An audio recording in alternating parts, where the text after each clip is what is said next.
Well, I'm here today with Dr. Matthew McLain, professor at the Masters University, dean of the School of Science, Mathematics, Technology, and Health. Did I get those in the right order? It is in the right order. Wow, that was in one take. Let the record show. But we're here to talk today about Think Biblically, Recovering a Biblical Worldview, the second edition, which is coming out April 8th. It's published by Crossway. You can get it on Amazon. You can pre-order it now, depending on when you're watching this. Maybe you can already just order it. And today we're excited to talk about one of the 6 new chapters that are in this second edition, and that one is written by Dr. McLain. Yep. And the title is Defending a Biblical View of Science and Origins. And again, that's one of 6 new chapters. But for your new chapter, what led you to write on that for this book? Yeah, they wanted to do this project and think about, okay, what did we not cover the first time? When you look at the original, science is discussed, but it's kind of more like just focused on the scientific method and like, what does it mean to do science as a Christian, which is cool. And I think that's valuable.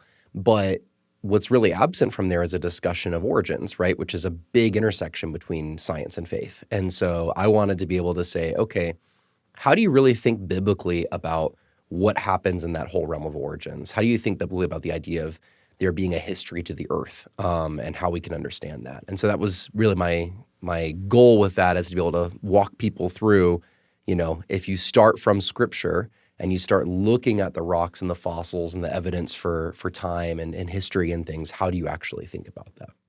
Who, in your mind, who's the audience for this chapter? I mean, I really wrote it with like just your average Christian in mind, like somebody who's genuinely curious. I meet people all the time. I had somebody email me last night, like, were there dinosaurs on the ark? And so that's kind of my thinking, is like, okay, you've got people that they're genuinely interested in the stuff they see around them. They hear things from the media, from museums or zoos or books or whatever, and they're just like, man, how do I even think about this as a Christian? That's kind of the intended person in my opinion. Now, the chapter title has the word defending in there, defending, a biblical view of science and origins. Defending against what specifically in this context?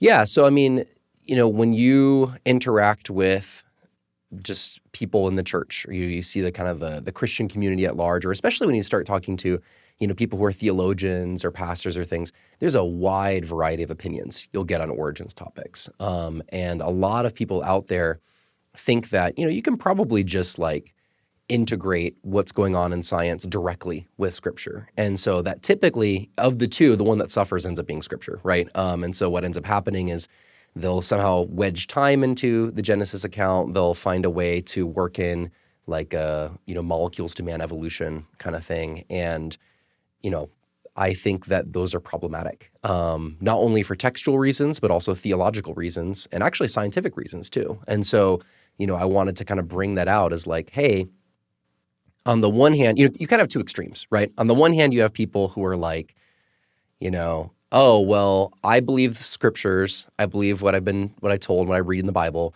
And so when I hear somebody talk about, dinosaurs or plate tectonics or things, I don't know what to do with that. And so I just throw it all out. So I'll meet Christians who come up to me like, I don't think dinosaurs are real. I'm like, well, what have I been digging up all this time? So we'll have that. But then there's the other extreme of people that say, well, I recognize those things are real, and therefore what the people who study those things tell me about them must also be real. And so they kind of like give up on the scriptural side, right? And they're just like, I don't know what to do with the text, or maybe it's all metaphorical or something. And so you get those two extremes that happen in Christendom as a whole. And so I want to be able to take people, no, the whole point of the book is think biblically, right? What does Scripture say? And because we know Scripture is true, we should be able to then go out in the world and see that played out. That's fantastic. And you've hit on some of that, but what do you kind of hope the reader of this chapter takes away from it, in their everyday life? Yeah, I think the big thing is that I want people, on the one hand, to be able to appreciate just the glory of God and the things they see around them and realize that, hey, Scripture is a reliable guide, and that what it established for us in Earth history, this idea that there's a creation and there's a fall and a curse and there's a global flood and a Tower of Babel, like those are real things that happened, and we can understand the world that way. But I think secondarily, it's just to give people confidence. Like, hey, you don't have to be scared to walk into a museum. You don't have to be scared to visit a national park or watch a documentary. Like, if you have that biblical foundation, you can understand these things, and you should, and it's a good thing. And you get to see God's glory on display, and you get to think about that and really just be able to do science or experience science without that fear of like, oh, is this going to disagree with Scripture, or am I in trouble kind of thing. But no, it's like, this is a good thing. Now, you also had the opportunity to speak at the Think Biblically conference in February. What was that experience like?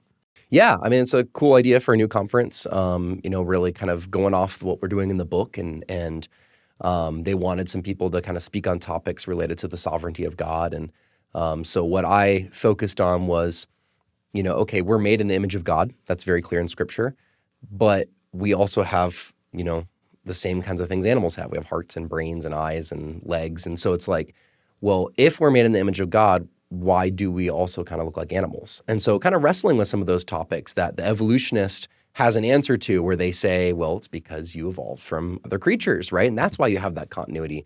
And a lot of times as Christians, I think we just kind of don't address that topic. And instead it's like, no, actually, Scripture is sufficient. It's not exhaustive, right? It's not going to deal with every single, it doesn't talk about pandas or armadillos, right?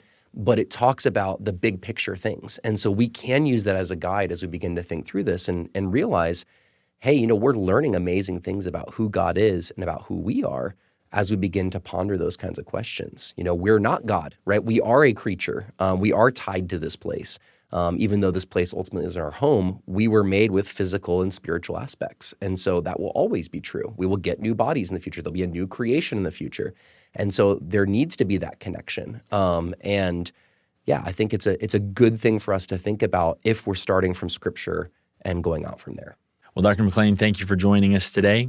And for everybody listening, again, you can get your copy of Think Biblically, Recovering a Biblical Worldview on Amazon. That's published by Crossway. It's available starting April 8th. You can pre-order it now. We hope you'll get yours today.